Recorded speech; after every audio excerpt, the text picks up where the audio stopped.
दोस्तों, देश भर की अधिकतर मंडियों में भिंडी के जो मंडी भाव हैं वो काफ़ी अच्छे खासे बने रहते हैं। काफ़ी मंडियां ऐसी हैं जहां पर किसान भाइयों को बहुत शानदार मंडी भाव मिलते हैं और हर सीजन में मिलते हैं। यानी कि आप चाहे किसी भी सीजन में उन क्षेत्रों में भिंडी की बुआई कर लो, हर समय पे आपको काफ़ी अच्छे खासे मंडी भाव देखने को मिलेंगे और उन क्षेत्रों में भिंडी से उत्पादन भी काफ़ी ज़बरदस्त निकल के आता है। बावजूद इसके भी वहाँ पर किसान भाई भिंडी की जो खेती है वो काफ़ी सीमित एरिया में करते हैं या काफ़ी कम किसान हैं जो उन क्षेत्रों में भिंडी की खेती करते हैं। क्योंकि दोस्तों, भिंडी की हार्वेस्टिंग में आपको थोड़ी बहुत मुश्किलें आ सकती हैं। यानी कि इसमें आपको या तो थोड़ी सी लेबर ज़्यादा लगवानी पड़ सकती है हार्वेस्टिंग के समय, या फिर आपके परिवार के सदस्यों की संख्या अगर ज़्यादा है, 4-5 सदस्य हैं काम करने वाले, तो फिर कोई समस्या इसमें नहीं आती है। बाकी हार्वेस्टिंग के अलावा इसमें और किसी भी तरह की समस्या आपको देखने को नहीं मिलती है। यानी कि इसमें ना ही तो किसी तरह की ज़्यादा रोग बीमारियां आपको देखने को मिलती है। कम खर्चे में ये खेती हो जाती है। सबसे बड़ा प्लस पॉइंट है कि काफ़ी कम खर्चे में आप भिंडी की खेती कर सकते हो। बाकी सब्जियों में खर्चा जो होता है वो काफ़ी ज़्यादा हो जाता है, लेकिन इसको जो लगाने का खर्चा है वो काफ़ी कम है।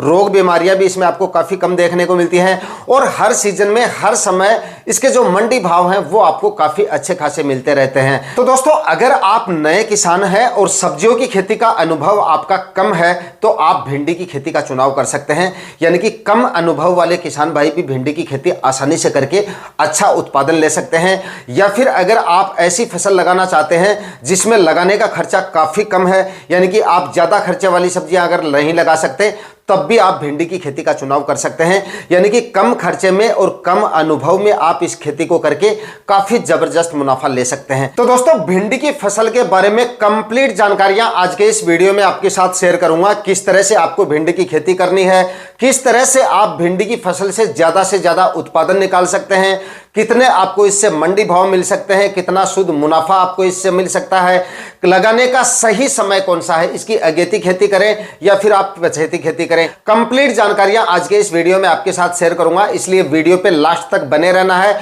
और वीडियो अगर अच्छा लगे तो वीडियो को लाइक जरूर कर दीजिएगा। जो किसान भाई चैनल पे नए हैं या सब्सक्राइब नहीं किया है वो चैनल को सब्सक्राइब कर लीजिए और साथ में बेल आइकन भी प्रेस कर देना, ताकि समय समय पे आपको खेतीबाड़ी से रिलेटेड वीडियोस मिलते रहे। नमस्कार दोस्तों, मेरा नाम है सुरेश और आप देख रहे हैं खेत किसान झुंझुनू। तो दोस्तों, सबसे पहले हम बात करेंगे कि कौन से समय पर भिंडी की बुआई करने पर हमें सबसे ज्यादा मंडी भाव मिल सकते हैं। तो देखिए, अगर आपकी भिंडी की बुआई दिसंबर और जनवरी माह में कंप्लीट हो जाती है, यानी कि दिसंबर और जनवरी माह में अगर आप भिंडी की अगेती खेती करते हैं, तो साल भर में मिलने वाले भावों में सबसे ज्यादा मंडी भाव इसी समय पे लगाने पर आपको मिलते हैं। यानी कि लगभग आपको 60 रुपए से लेकर 60, 70, 80 रुपए तक इसके थोक मंडी भाव मिल जाएंगे अगर नवंबर और दिसंबर में आपकी भिंडी की बुआई कंप्लीट हो जाती है।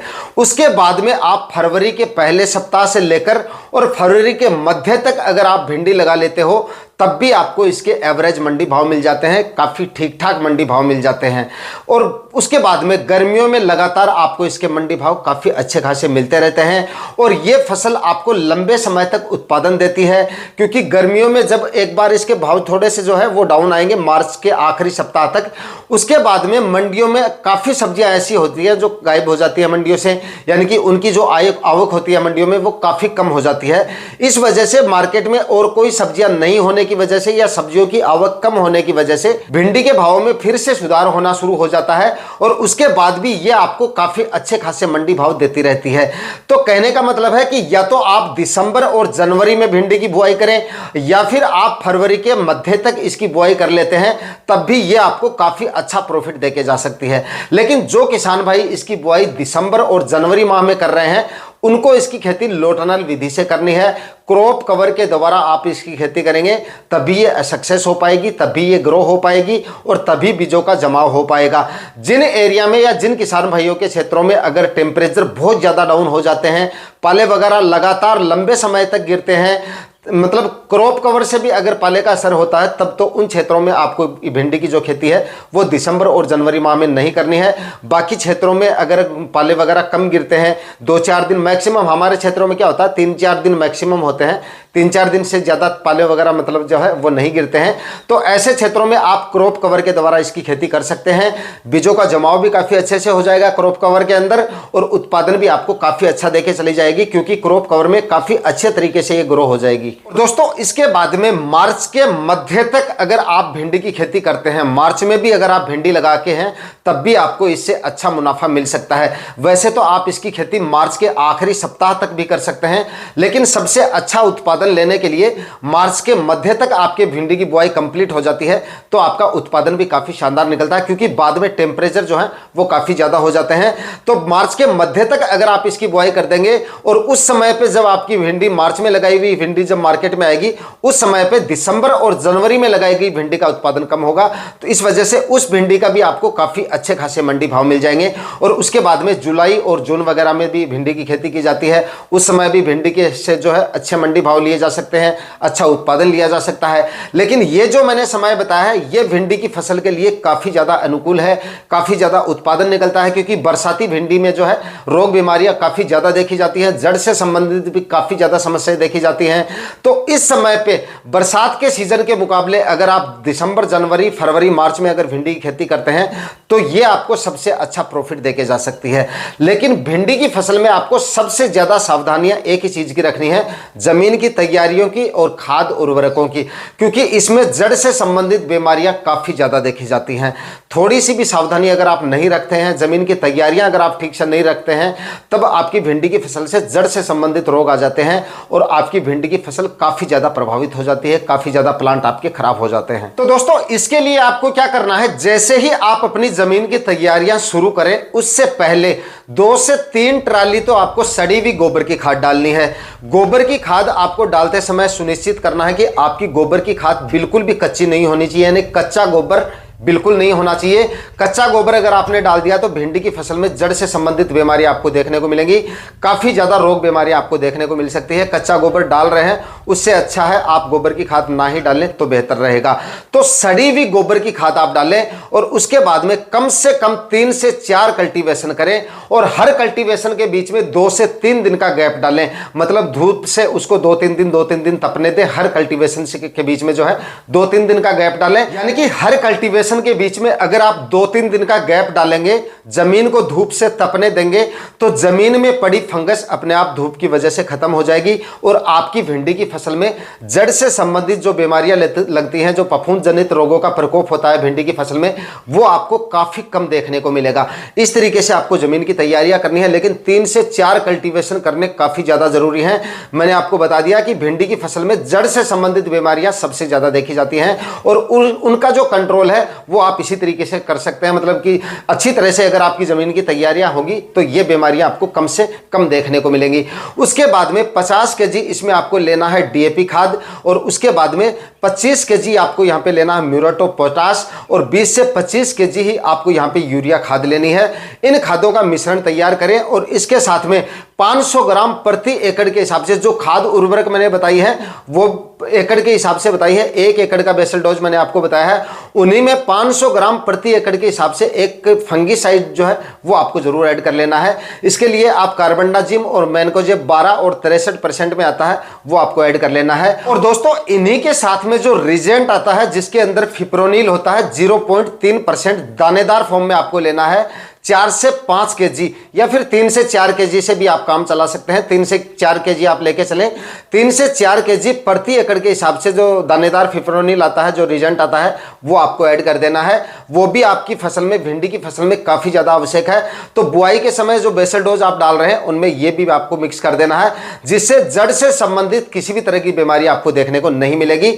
ये आप आखिरी कल्टीवेशन से पहले डालें। जितने भी आपको रासायनिक खाद उर्वरक और जो आपको फंगीसाइड और जो रिजेंट बताए हैं ये आखिरी कल्टीवेशन से पहले आपकी जमीन में छिड़काव विधि से आपको डाल देने हैं। और उसके बाद में आखिरी कल्टीवेशन करके उसके बाद में आपको या तो आप बेड बना के इसकी खेती कर रहे हैं तो बेड बना के भी आप इसकी खेती कर सकते हैं, या फिर सिंपल और साधारण विधि से पड़ी जमीन में भी आप इसकी खेती आसानी से कर सकते हैं। कल्टीवेटर से भी बुआई करवा सकते हैं या फिर देसी हल से भी आप भिंडी के बीजों की बुआई करवा सकते हैं और अच्छा उत्पादन भिंडी की फसल से ले सकते हैं। बताए गए खाद उर्वरक और बताए गए कीटनाशक और ये फंगीसाइड जो मैंने बताया है ये आपको जरूर डालने हैं भिंडी की बुआई करने से पहले। दोस्तों भिंडी की बुआई शुरू करने से पहले आपको यह सुनिश्चित जरूर कर लेना है कि आपकी जमीन में कहीं पर भी झील वगैरह नहीं होनी चाहिए। जमीन को पाटा लगाकर एकदम आपको समतल कर लेना है, या फिर आपको किसी ऐसी जमीन का चुनाव करना है जहां पर झील वगैरह ज्यादा नहीं हो, यानी कि जल भराव जैसी समस्या बाद में आपकी भिंडी की फसल में नहीं आनी चाहिए।